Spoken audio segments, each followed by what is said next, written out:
Hello everyone, welcome back to Pharmacy Burner.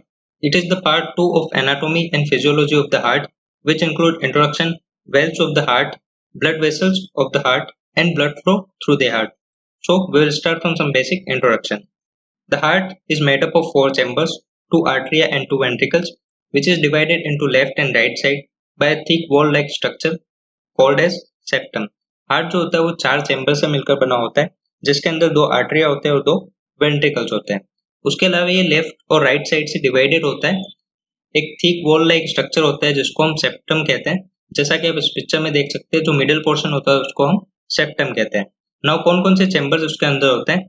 Right atrium और right ventricles इसके अंदर होते हैं, जो कि डीऑक्सीजनेटेड ब्लड को कैरी करते हैं, और लेफ्ट एट्रियम और लेफ्ट वेंट्रिकल जो होते हैं वो ऑक्सीजनेटेड ब्लड को कैरी करते हैं। पार्ट 1 में हमने डिस्कस किया था इंट्रोडक्शन और लेयर्स ऑफ द हार्ट, जो कि पेरिकार्डियम, मायोकार्डियम एंड एंडोकार्डियम। तो आप वहां पे जाके इसके बारे में डिटेल में देख सकते हैं। Next is the valves of the heart. Heart have four valves which allow blood to flow only in one direction and prevent the backflow of the blood. जो हार्ट होता है उसके अंदर चार डिफरेंट टाइप के वेल्व्स प्रेजेंट होते हैं, जो कि ब्लड को ओनली वन डायरेक्शन में फ्लो होने के लिए अलो करते हैं और ब्लड के बैक फ्लो को ये प्रिवेंट करते हैं। कौन कौन से वेल्व्स प्रेजेंट होते हैं? तो first one is the tricuspid valve. इसको राइट एट्रियोवेंट्रिकुलर वॉल्व भी कहते हैं, क्योंकि ये राइट एट्रियम और राइट वेंट्रिकल के बीच में प्रेजेंट होता है। Next is the pulmonary valve, जो कि राइट वेंट्रिकल और पल्मोनरी आर्टरी के बीच में प्रेजेंट होता है। एंड देन मिट्रल वॉल्व, जिसको बाइकस्पिड वॉल्व या लेफ्ट एट्रियोवेंट्रिकुलर वेल्व भी कहा जाता है, क्योंकि ये लेफ्ट एट्रियम और लेफ्ट वेंट्रिकल के बीच में प्रेजेंट होता है। And the last one is the आउटिक valve, जो कि लेफ्ट वेंट्रिकल और आउटा के बीच में प्रेजेंट होता है। सो यहाँ पे आप स्ट्रक्चर्स देख सकते हैं। जो मिट्रल वॉल्व होता है उसको बाइकस्पिड वॉल्व कहा जाता है, क्योंकि इसके अंदर टू फ्लैप्स होते हैं। उसके अलावा आउटिक वेल्व, पल्मोनरी वेल्व और ट्राइकस्पिड वेल्व के अंदर थ्री फ्लैप्स होते हैं।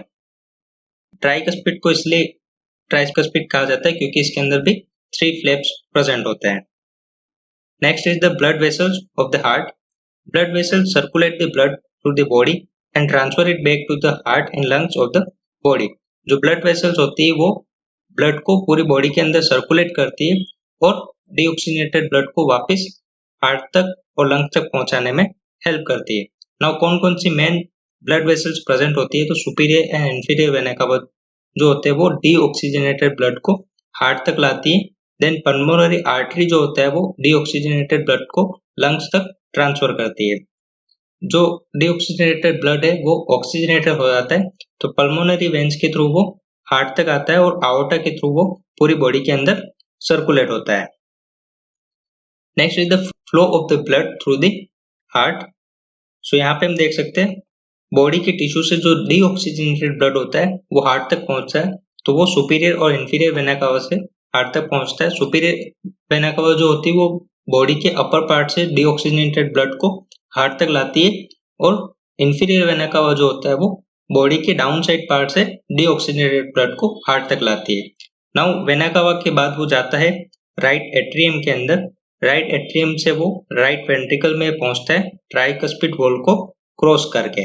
राइट वेंट्रिकल से वो पल्मोनरी आर्टरी के अंदर जाता है पल्मोनरी वेल्व को क्रॉस करने के बाद। एंड देन वो डीऑक्सीजनेटेड ब्लड जो होता है वो लंग्स तक पहुंचता है, जहाँ पे गैस एक्सचेंज का प्रोसेस होता है, और जो ब्लड होता है वो डीऑक्सीजनेटेड से ऑक्सीजनेटेड में कन्वर्ट होता है। ना ऑक्सीजनेटेड ब्लड जो होता है वो पल्मोनरी वेन्स के थ्रू लेफ्ट एट्रियम के अंदर एंटर करता है। लेफ्ट एट्रियम से वो लेफ्ट वेंट्रिकल के अंदर एंटर करता है बाइकस्पिड वॉल्व या मिट्रल वॉल्व को क्रॉस करके। देन लेफ्ट वेंट्रिकल से वो आउटा के अंदर एंटर करता है आउटिक वेल्व को क्रॉस करने के बाद, जहां से आउटा से वो जो ऑक्सीजनेटेड ब्लड है वो सर्कुलेटरी सिस्टम के अंदर एंटर करता है, और ये प्रोसेस जो है वो हमारी बॉडी में कंटिन्यूअसली चलता रहता है। Thank you for watching Pharmacy Burner. Make sure you like, share and subscribe to stay updated for upcoming videos.